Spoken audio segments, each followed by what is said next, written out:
ஆகாஷ்வாணி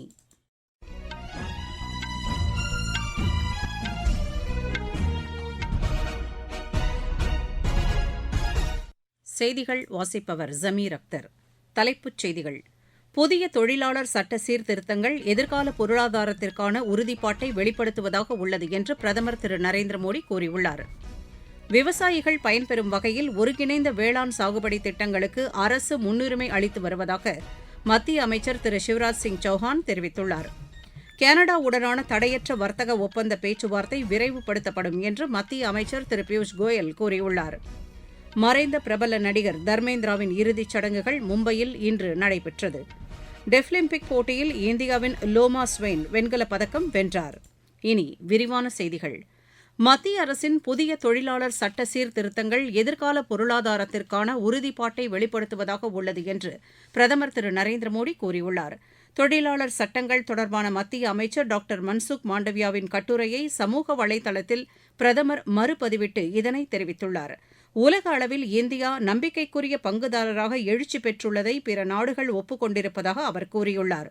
புதிய தொழிலாளர் சட்டங்களின் மூலம் பெண் தொழிலாளர்களுக்கு அதிகாரம் அளிப்பது உறுதி செய்யப்பட்டுள்ளதாகவும் உலக அளவில் இந்தியாவின் நிலை வலுப்பெற்றிருப்பதாகவும் திரு நரேந்திர மோடி குறிப்பிட்டுள்ளார். நாடு முழுவதும் விவசாயிகள் பயன்பெறும் வகையில் ஒருங்கிணைந்த வேளாண் சாகுபடி திட்டங்களுக்கு அரசு முன்னுரிமை அளித்து வருவதாக மத்திய வேளாண் துறை அமைச்சர் திரு சிவராஜ் சிங் சௌஹான் தெரிவித்துள்ளார்.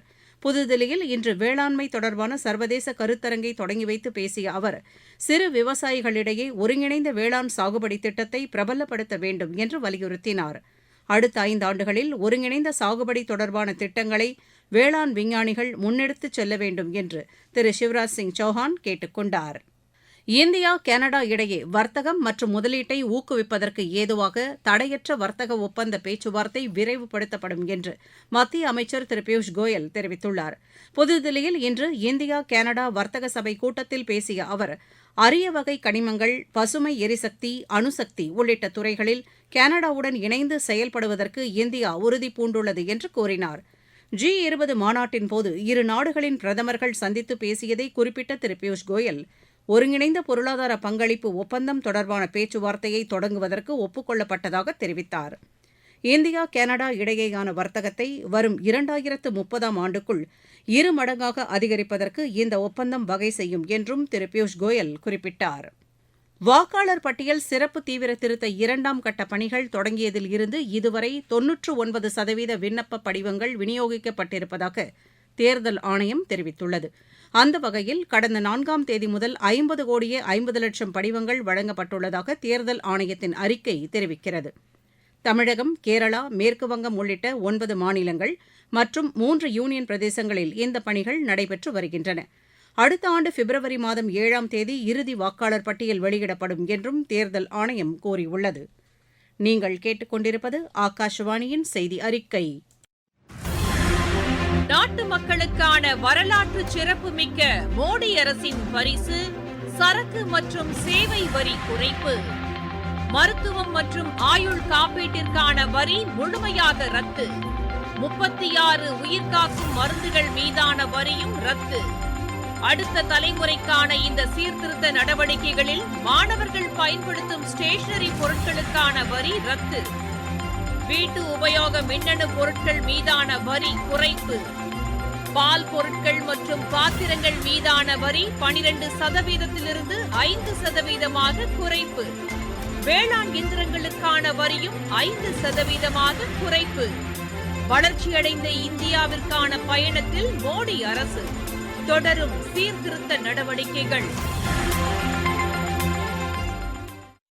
பிரபல திரைப்பட நடிகரும் பத்மபூஷன் விருது பெற்றவருமான தர்மேந்திராவின் மறைவுக்கு குடியரசுத் தலைவர் திருமதி திரௌபதி முர்மு, குடியரசு துணைத் தலைவர் திரு சி.பி. ராதாகிருஷ்ணன், பிரதமர் திரு நரேந்திர மோடி உள்ளிட்ட தலைவர்கள் இரங்கல் தெரிவித்துள்ளனர். குடியரசுத் தலைவர் வெளியிட்டுள்ள இரங்கல் பதிவில், முன்னாள் நாடாளுமன்ற உறுப்பினரான தர்மேந்திராவின் மறைவு இந்திய திரைப்படத்துறைக்கு மிகப்பெரிய இழப்பு என்று குறிப்பிட்டுள்ளார். பல்லாண்டுகால திரைப்பட வாழ்வில் அவர் ஏராளமான மறக்க முடியாத பாத்திரங்களை ஏற்று புகழ்பெற்ற நடிகராக திகழ்ந்தார் என்றும் திருமதி திரௌபதி முர்மு கூறியுள்ளார். குடியரசு துணைத் தலைவர் வெளியிட்டுள்ள இரங்கல் செய்தியில், லட்சக்கணக்கான ரசிகர்களை கொண்டு விளங்கிய தர்மேந்திரா இந்திய சினிமாவில் அர்ப்பணிப்புடன் பணியாற்றியவர் என்று குறிப்பிட்டுள்ளார். அவர் விட்டுச் சென்ற திரைத்துறை பணிகளை எதிர்கால தலைமுறையினர் தொடர்வார்கள் என்றும் திரு சி பி ராதாகிருஷ்ணன் கூறியுள்ளார்.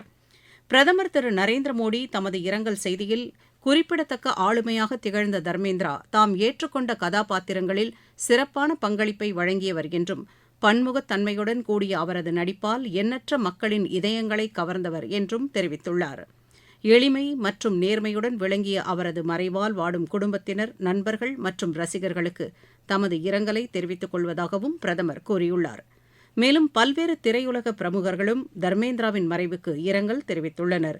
இதனிடையே தர்மேந்திராவின் இறுதிச் சடங்குகள் மும்பையில் இன்று மாலை நடைபெற்றது. தர்மேந்திராவின் மனைவி திருமதி ஹேமமாலினி, மகள் மற்றும் மகன்கள் உள்ளிட்ட உறவினர்கள் இறுதிச் சடங்கில் கலந்து கொண்டனர். இந்தியா ஓமன் இடையே பாதுகாப்புத்துறை ஒத்துழைப்பில் முன்னேற்றத்தை ஏற்படுத்த இரு நாடுகளும் ஒப்புக் கொண்டுள்ளன. புதுதில்லியில் இன்று இரு நாடுகளின் 13வது கூட்டு ராணுவ ஒத்துழைப்பு குழு கூட்டம் நடைபெற்றது. இதில் பாதுகாப்புத்துறை இணையமைச்சர் திரு சஞ்சய் சேத், ஓமன் பாதுகாப்பு அமைச்சக தலைமைச் செயலாளர் டாக்டர் முகமது பின் அலி அல்சாபியை சந்தித்து பேசினார். இதுகுறித்து சமூக வலைதளத்தில் பதிவிட்டுள்ள திரு சஞ்சய் சேத், இரு நாடுகளுக்கும் இடையேயான குறிப்பிடத்தக்க ஒத்துழைப்புக்கு உறுதி பூண்டுள்ளதாக தெரிவித்துள்ளார். ரஷ்யா யுக்ரைன் இடையேயான போரை முடிவுக்கு கொண்டுவர அமெரிக்காவின் அறிவுறுத்தலின் பேரில் ஜெனீவாவில் நடைபெற்று வரும் பேச்சுவார்த்தையில் முன்னேற்றம் ஏற்பட்டுள்ளது. அமைதி பேச்சுவார்த்தையில் முன்னேற்றம் ஏற்பட்டிருப்பதாகவும் அமெரிக்கா தெரிவித்த 28 அம்ச அமைதி திட்டம் பேச்சுவார்த்தையின் போது முன்வைக்கப்பட்டதாகவும் தகவல்கள் தெரிவிக்கின்றன. ரஷ்யாவின் கோரிக்கைகளுக்கு ஆதரவாக ஐரோப்பிய நாடுகள் கருத்து தெரிவித்ததாகவும் யுக்ரைன் அதனை ஏற்பதில் சற்றே தயக்கம் காட்டியதாகவும் செய்திகள் தெரிவிக்கின்றன. என்றாலும் குறிப்பிட்ட சில பிரச்சினைகள் குறித்து தொடர்ந்து பேச்சு நடத்தப்படும் என்று பின்லாந்து அதிபர் அலெக்சாண்டர் ஸ்டப், ஜெர்மன் வெளியுறவு அமைச்சர் ஜோஹனஸ் ஆகியோர் தெரிவித்துள்ளனர். இதனிடையே யுக்ரைனின் கார்கிவ் நகரில் ரஷ்ய படையினர் நள்ளிரவில் நடத்திய தாக்குதலில் 4 பேர் உயிரிழந்தனர், 17 பேர் காயமடைந்தனர். உத்தராகண்ட் மாநிலம் டெஹரி மாவட்டத்தில் பேருந்து பள்ளத்தில் விழுந்து நேரிட்ட விபத்தில் 5 பேர் உயிரிழந்தனர், 13 பேர் காயமடைந்தனர்.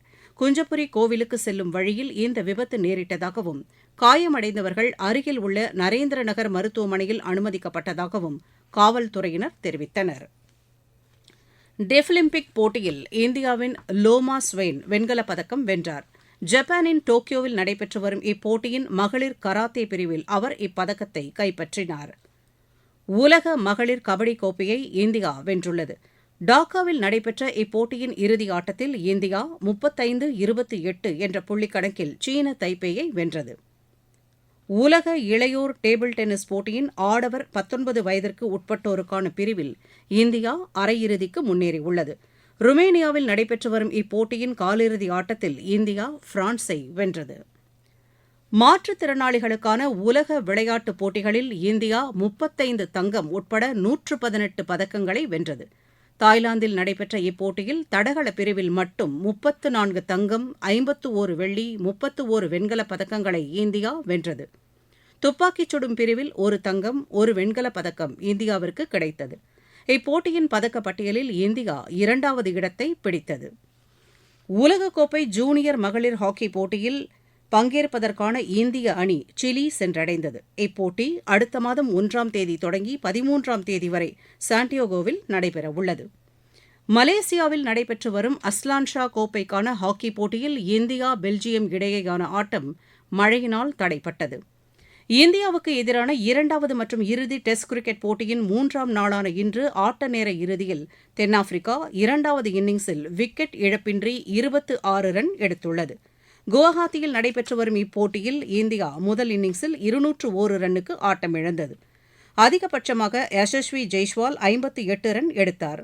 மேக்ரோ ஜென்சன் அபாரமாக பந்து வீசி 6 விக்கெட்டுகளை வீழ்த்தினார். மீண்டும் தலைப்புச் செய்திகள். புதிய தொழிலாளர் சட்ட சீர்திருத்தங்கள் எதிர்கால பொருளாதாரத்திற்கான உறுதிப்பாட்டை வெளிப்படுத்துவதாக உள்ளது என்று பிரதமர் திரு நரேந்திர மோடி கூறியுள்ளார்.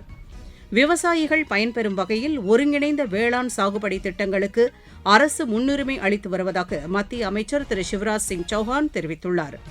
கனடாவுடனான தடையற்ற வர்த்தக ஒப்பந்த பேச்சுவார்த்தை விரைவுபடுத்தப்படும் என்று மத்திய அமைச்சர் திரு பியூஷ் கோயல் கூறியுள்ளார். மறைந்த பிரபல நடிகர் தர்மேந்திராவின் இறுதிச் சடங்குகள் மும்பையில் இன்று நடைபெற்றது. டெஃபிலிம்பிக் போட்டியில் இந்தியாவின் லோமா ஸ்வெயின் வெண்கலப் பதக்கம் வென்றார். இத்துடன் இந்த செய்தி அறிக்கை நிறைவு பெறுகிறது.